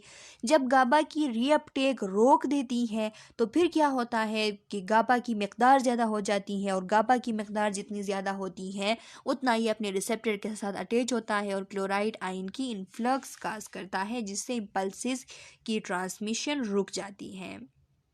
इसके अलावा लिखा हुआ है कि टिगाबाइन टिगाबाइन इंटरफियर विद गाबा रीअपटेक। अब टिगाबाइन का काम ये होता है कि ये गाबा को रीअपटेक होने नहीं देता, गाबा की जो रीअपटेक है उसको रोकता है। तो गाबा की मकदार ज़्यादा, और गाबा की मकदार ज़्यादा होने की वजह से क्लोराइड चैनल ओपन, और क्लोराइड चैनल ओपन होने की वजह से क्लोराइड की इनफ्लक्स, नेगेटिव चार्ज ज़्यादा, और इसकी वजह से इम्पल्सिस की ट्रांसमिशन रुक जाती है। वेगाबेट्रिन है, vigabatrin not currently available in US, यानी अब ये जो वेगाबेट्रिन ये ज़्यादातर अब यूज़ अब इसकी नहीं होती। Elevate GABA level by irreversibly inhibiting its main catabolic enzyme GABA transaminase. अब इसका फंक्शन ये था कि ये एक एंजाइम है, गाबा ट्रांस एमाइनेस नाम का एंजाइम, जो कि गाबा की कैटाबॉलिज्म करती है, गाबा की ब्रेकडाउन करती है। तो ये उस एंजाइम को इरिवर्सिबली इनहिबिट करती थी। जब इस एंजाइम को इरिवर्सिबली इनहिबिट करती थी तो फिर गाबा को ब्रेकडाउन करने वाला कोई नहीं होता था, तो इस वजह से गाबा की लेवल इंक्रीज़ होती थी, और गाबा की लेवल इंक्रीज़, तो गाबा की लेवल की इंक्रीज़ की वजह से फिर गाबा लेवल जब इंक्रीज़ हो जाती है तो गाबा लेवल की इंक्रीज़ की वजह से वही सब कुछ, क्लोराइड आयन की इन्फ्लक्स, और इसकी वजह से इम्पल्स की ट्रांसमिशन का रुक जाना। तो ये हम आगे जाके विगाबेंटीन डिस्कस करेंगे डिटेल से आगे। ये सारे जितने भी ड्रग्स स्टूडेंट्स ये हम डिटेल से डिस्कस करेंगे आगे। यहाँ पे जस्ट 2-3 पॉइंट्स इनके बारे में लिखे गए हैं, तो उसमें हम देखेंगे कि क्यों अब ये यूज़ में नहीं है, क्यों इसकी यूज़ जो है वो बंद की गई है। Sodium channel as anti convulsion target. अब सोडियम चैनल्स भी as a anti convulsion target use होती हैं, यानी इनके anti convulsion drug sodium channel को भी टारगेट करती हैं। Neurons fire at high frequencies during seizure. Seizures के दौरान क्या होता है, न्यूरॉन्स की हाई फ्रिक्वेंसी में फायरिंग होती है। Action potential generation is dependent on sodium channel, और ये जो इनकी न्यूरॉन की हाई फ्रिक्वेंसी में फायरिंग के लिए ज़रूरी होता है एक्शन पोटेंशियल की जनरेशन, और एक्शन पोटेंशियल की जनरेशन डिपेंड होती है सोडियम चैनल पे। Sodium channel blocker reduce high frequency firing without affecting physiological firing. आप देखिए कि जो सोडियम चैनल ब्लॉकर्स होते हैं तो वो क्या करते हैं, सोडियम चैनल ब्लॉकर्स ये जो हाई फ्रिक्वेंसी में फायरिंग है इसको रोकते हैं, इसको ब्लॉक करते हैं, लेकिन हमारे फिजियोलॉजी के लिए जो ज़रूरी न्यूरॉन्स की जो फायरिंग होती है, एक तो ये होता है ना कि फिजियोलॉजिकल फायरिंग का मतलब ये है कि हमारी फिजियोलॉजी के लिए, हमारे बॉडी के फंक्शन के लिए ज़रूरी होता है कि ये जो न्यूरॉन्स हैं इनकी फायरिंग हो नॉर्मली हमारे मैसेज के ट्रांसमिशन के लिए। तो जो सोडियम चैनल ब्लॉकर्स है ये नॉर्मल फायरिंग को नहीं रोकते, बल्कि जो एबनॉर्मल फायरिंग हो रही होती है, जिन फायरिंग की वजह से सीजर होती है, तो ये उन फायरिंग को रोकते हैं। तो ये इनकी बहुत अच्छी एक ये प्रॉपर्टी है।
अच्छा स्टूडेंट्स, अब है कि anti epileptic drug that act primarily on sodium channel, यानी वो एंटी एपिलेप्टिक ड्रग जो कि प्राइमरीली सोडियम चैनल पे एक्ट करते हैं, तो वो कौन से हैं? फिनिटोइन है और कार्बामाजेपिन है। तो ये दोनों क्या करती हैं? Block voltage dependent sodium channel at high firing frequencies. Use dependent मतलब कि ये जो सोडियम चैनल होते हैं, वोल्टेज डिपेंडेंट सोडियम चैनल, तो उनको ब्लॉक करती हैं, यानी उन सोडियम चैनल को जो कि हाई फायरिंग फ्रिक्वेंसी में इन्वॉल्व है, कि जिसकी वजह से सीजर होती हैं। ये जो हमारे नॉर्मली फिजियोलॉजी के लिए नहीं बल्कि एबनॉर्मली जो फायरिंग होती हैं, तो ये जो एबनॉर्मली फायरिंग करने वाले वोल्टेज डिपेंडेंट सोडियम चैनल होते हैं उनको ब्लॉक करते हैं, और उनको ब्लॉक करने पे जो सीजर है वो फिर रिड्यूस हो जाती हैं, वो ठीक हो जाती हैं। और ये यूज़ डिपेंडेंट है। यूज़ डिपेंडेंट का मतलब ये है स्टूडेंट्स कि मैं यहाँ पे आपको समझा रही हूँ, आगे बहुत सारे ड्रग्स के साथ ऐसा लिखा हुआ है कि ये यूज़ डिपेंडेंट है। तो ये यूज़ डिपेंडेंट का मतलब ये होता है कि इनकी कंसंट्रेशन जब ज़्यादा होती हैं, यानी ये फिनोटोइन है, कार्बामाजेपिन है, इसकी कंसंट्रेशन जब ज़्यादा होगी तो फिर जाके ये जो सोडियम चैनल है उनको ब्लॉक कर सकती हैं। और ज़्यादातर ये जो ओपन चैनल होते हैं, ओपन सोडियम चैनल, तो उनको ब्लॉक करती हैं। यानी जितने भी ओपन जो सोडियम चैनल होते हैं कि उस पर ऑलरेडी सोडियम जो है वो आके अटैच हो गया है, वो ओपन है, उससे फायरिंग हो रही है, तो ये उस फायरिंग के दौरान, सोडियम को यूज़ करने के दौरान, यूज़ डिपेंडेंट मीन्स के सोडियम यूज़ हो रही है वहाँ पे, यूज़ होने के दौरान भी ये जाके उसको ब्लॉक कर देती है। और ब्लॉक करके जो फायरिंग है, जो जितने भी जो ऐसे फायरिंग के जिनकी वजह से कन्वर्जन हो रही है, जो एबनॉर्मल फायरिंग है, तो उनको वो रिड्यूस कर देती हैं। और ये कंसंट्रेशन, इनकी कंसंट्रेशन पे डिपेंड करता है कि कितने कंसंट्रेशन में फिनोटोइन और कार्बामेजेपिन वहाँ पे मौजूद है। अगर ऐसा होता है कि सोडियम की लेवल इनसे ज़्यादा है तो फिर इनका फंक्शन वहाँ पे नहीं होता। इसीलिए इनको देख के, सोडियम के लेवल को देख के और इसका एक अंदाज़ा लगा के फिनोटोइन और कार्बामेजेपिन एडमिनिस्टर किए जाते हैं, इसलिए इनको कहा जाता है यूज़ डिपेंडेंट। अब है ऑक्सकार्बेजेपिन। जो ऑक्सकार्बेजेपिन है, अब ये कौन सी ड्रग है? तो ये block voltage dependent sodium channel at high firing frequencies. ये भी वोल्टेज डिपेंडेंट सोडियम चैनल को जब वो हाई फ्रिक्वेंसीज पे फायरिंग स्टार्ट करती हैं तो उनको ब्लॉक कर देती हैं। और इसका इफेक्ट पोटाशियम चैनल पे भी होता है। पोटाशियम चैनल को ये स्टिमुलेट करती है, उसको ओपन करके पोटाशियम की आउटफ्लक्स स्टार्ट कर देती हैं। पोटाशियम की जब आउटफ्लक्स हो जाती हैं तो हाइपरपोलराइजेशन होती है, और हाइपरपोलराइजेशन की वजह से इम्पल्सिस की ट्रांसमिशन स्टॉप हो जाती है। जोनिसेमाइड है। जोनिसेमाइड क्या करता है? Block voltage dependent sodium channel and T type calcium channel. अब देखें कि ये वोल्टेज डिपेंडेंट सोडियम चैनल को भी ब्लॉक करती हैं, और साथ में जो ट्रांजिएंट टाइप कैल्शियम चैनल है उनको भी ब्लॉक करती हैं। अब यहाँ पे ट्रांजिएंट टाइप कैल्शियम चैनल की बात आ गई। तो ट्रांजिएंट टाइप जो कैल्शियम चैनल है, तो ये ट्रांजिएंट टाइप कैल्शियम चैनल इनको क्यों कहा जाता है? तो स्टूडेंट्स, जो कैल्शियम चैनल है उसके 2 टाइप्स होते हैं। एक को हम कहते हैं एल टाइप कैल्शियम चैनल, और दूसरे को हम कहते हैं T type calcium channel. T type calcium channel यही कैल्शियम चैनल जिसको मैंने आप लोगों को बताया कि ये ट्रांजिएंट टाइप कैल्शियम चैनल है। और जो दूसरे है एल टाइप, तो उनको कहा जाता है, एल इसलिए कहा जाता है क्योंकि लॉन्ग लास्टिंग कैल्शियम चैनल होते हैं। लॉन्ग लास्टिंग कैल्शियम चैनल ऐसे कैल्शियम चैनल जो कि बहुत ज़्यादा वक्त के लिए वो ओपन रहते हैं, तो उनको लॉन्ग लास्टिंग कैल्शियम चैनल कहा जाता है। और ये जो ट्रांजिएंट ओपनिंग कैल्शियम चैनल होती है, तो ये ऐसे कैल्शियम चैनल होते हैं जो कि एक वक्फे के लिए, एक पीरियड ऑफ टाइम के लिए, शॉर्ट पीरियड ऑफ टाइम के लिए टेम्पोररीली ये ओपन हो जाते हैं और फिर क्लोज हो जाते हैं। तो इस किस्म के जो कैल्शियम चैनल्स हैं इनको हम ट्रांजिएंट टाइप कैल्शियम चैनल्स कहते हैं। तो स्टूडेंट्स, यहाँ पे ये होता है कि ये जो ड्रग है जोनिसेमाइड, तो ये ट्रांजिएंट टाइप कैल्शियम चैनल को ब्लॉक करती है। तो ये आपने याद रखना है। एमसीक्यूज बन सकती हैं कि which of the following drug can block T type calcium channel? Option A होगा फिनेटोइन, बी होगा कार्बेमेजेपिन, सी होगा ऑक्साकार्बेजेपिन और डी होगा ज़ुनिसेमाइड। तो आपको यह पता हो, ये याद हो कि ये ज़ुनिसेमाइड है जो कि ट्रांजिएंट टाइप कैल्शियम चैनल को भी ब्लॉक करती हैं। तो कि ट्रांजिएंट टाइप कैल्शियम चैनल बड़ी ख़तरनाक चीज़ होती है, इसकी वजह से बहुत ज़्यादा कन्वर्जन स्टार्ट होती है। क्यों? क्योंकि इनका पता नहीं चलता, ये एकदम से ओपन हो जाती है। जब ये एकदम से ओपन हो जाती है, एकदम से कैल्शियम की इन्फ्लक्स हो जाती है, तो सीजर्स होते हैं फिर, इसीलिए इनको ब्लॉक करना ज़रूरी होता है और ज़ुनिसेमाइड इसके लिए एक एक्टिव ड्रग है। Calcium channel as a target. देखिए calcium channel as a target, अब कौन से ड्रग्स है जो कैल्शियम चैनल्स को टारगेट करती है? Absence seizure are caused by oscillations between thalamus and cortex that are generated in thalamus by T-type यानी ट्रांजिएंट टाइप कैल्शियम करंट। आप देख लें कि जो एब्सेंस सीजर होती है वो क्यों होती है? एब्सेंस सीजर तब होती है जब थैलेमस और कॉर्टेक्स के दरमियान ऑसिलेशन हो जाती है। ऑसिलेशन मीन्स कि उनकी जब बैक एंड फोर्थ मोशन होती है, ये जो थैलेमस है और कॉर्टेक्स है, इनकी जब बैक एंड फोर्थ मोशन होती है तो उस बैक एंड फोर्थ मोशन की वजह से एब्सेंस सीजर स्टार्ट होता है। बंदा खड़ा हुआ है, एक बंदा जो है बैठा हुआ है, एकदम से बेहोश होके गिर जाता है, जिसको हम कहते हैं एब्सेंस सीजर। तो ये तब होती है जब थैलेमस और कॉर्टेक्स की बैक एंड फोर्थ मोशन होती है। ये बैक एंड फोर्थ मोशन क्यों होती है?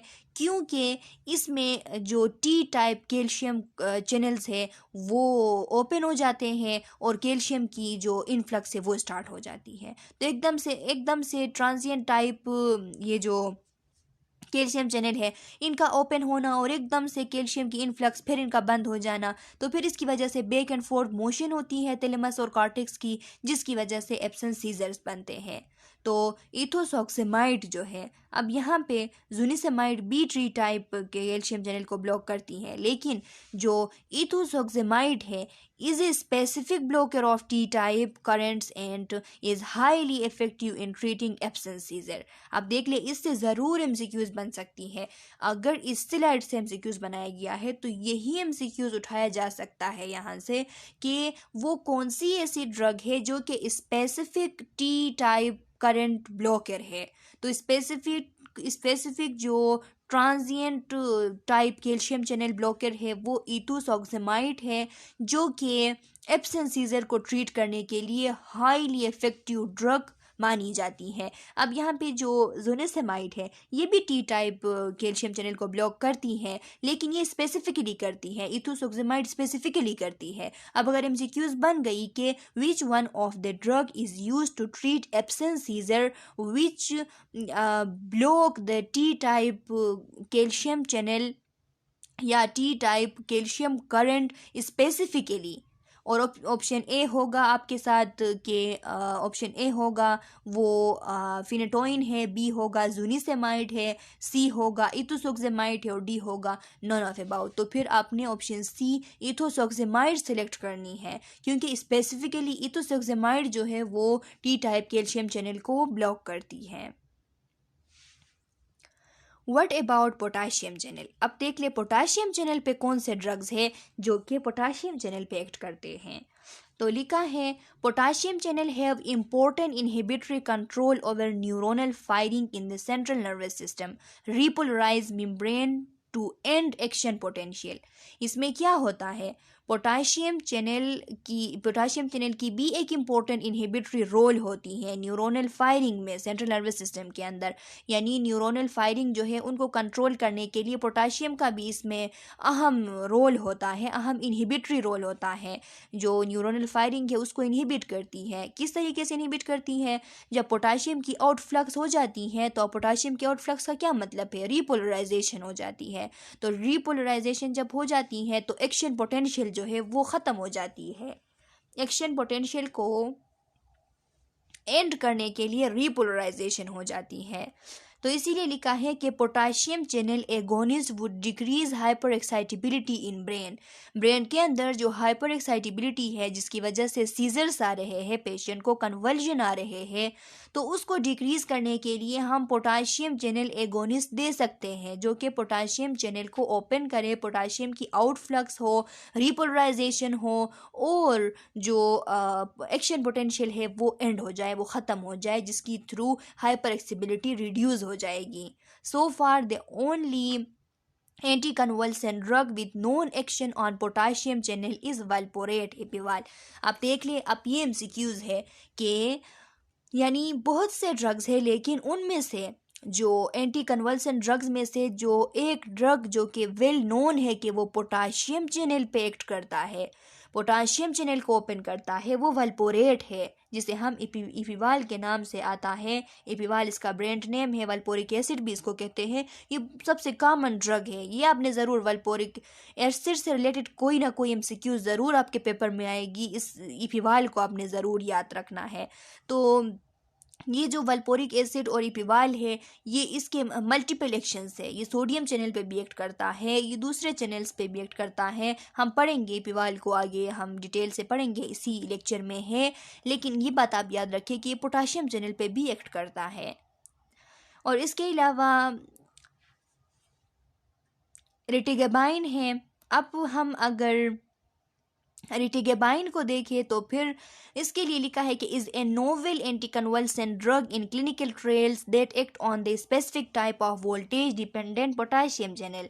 अब रिटिगेबाइन जो है, रिटिगेबाइन एक नोवेल ड्रग है। नोवेल ड्रग हम उस ड्रग को कहते हैं, एक ऐसी सब्सटेंस जो कि यानी पहले से प्रीवियसली जो है वो आइडेंटिफाई ना हो, लेकिन बाद में जाके वो आइडेंटिफाई हो ड्रग एक्सपर्ट वालों के थ्रू। तो इस किस्म के सब्सटेंस के लिए हम नोवेल लफ्ज़ यूज़ करते हैं। तो ये जो रिटिगेबाइन है, ये पहले से इसका पता नहीं था कि ये एज ए ड्रग यूज़ हो सकती है और ये पोटाशियम चैनल पे एक्ट करती है। बहुत बाद में इसका पता चला, इसके लिए इसीलिए इसको नोवेल कहा जाता है, नोवेल एंटी कन्वल्सेंट ड्रग कहा जाता है। तो ये भी स्पेसिफिकली वोल्टेज डिपेंडेंट जो पोटाशियम चैनल है उस पर एक्ट करता है और उसको ओपन कर देता है।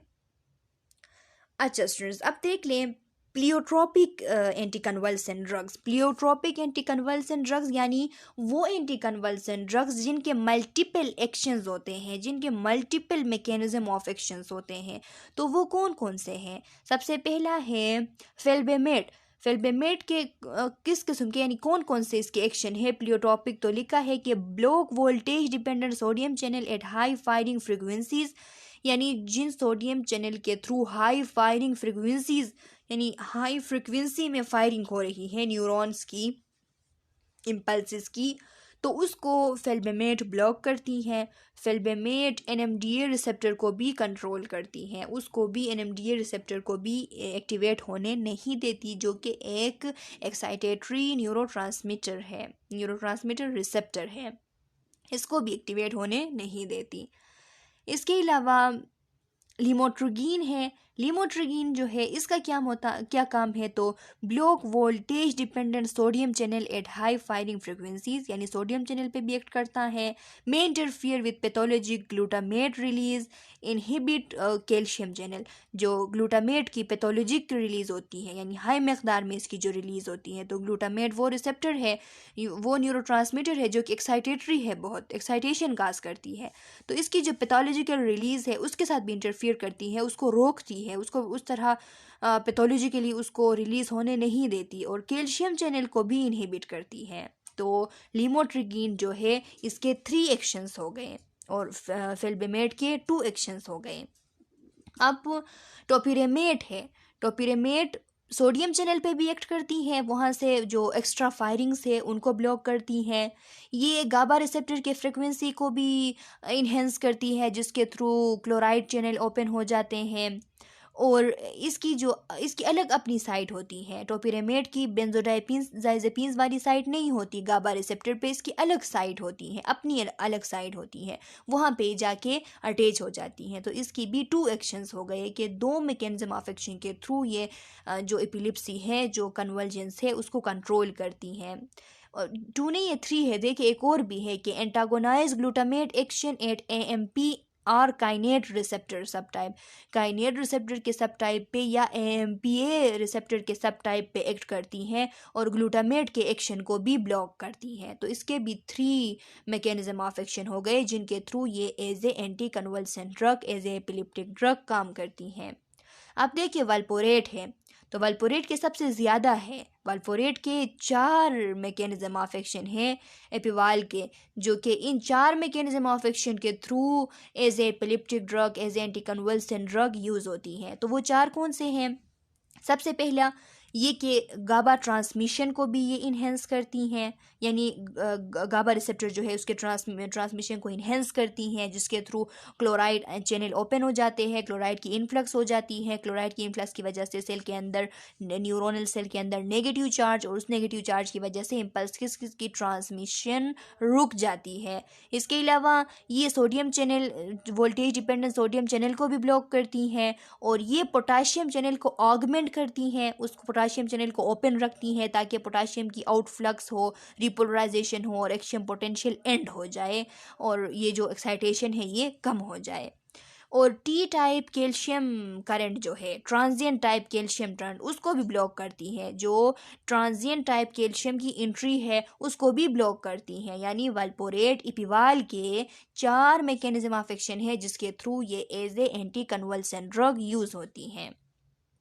अच्छा स्टूडेंट्स, तो यहाँ तक काफ़ी है इस वीडियो लेक्चर के लिए, यहाँ तक आप लोग समझ लें। अगर आप लोगों का कोई क्वेश्चन है, कोई कन्फ्यूजन है, तो कमेंट सेक्शन में अपना क्वेश्चन डाल लें। मैं नेक्स्ट वीडियो लेक्चर में जब आप लोगों को क्लासिकल एंटी कन्वल्सेंट ड्रग और न्यूअर एंटी कन्वल्सेंट ड्रग अलग अलग एक एक करके पढ़ाऊँगी, तो उसमें आप लोगों के क्वेश्चन का आंसर करूँगी। तब तक के लिए अल्लाह हाफिज़।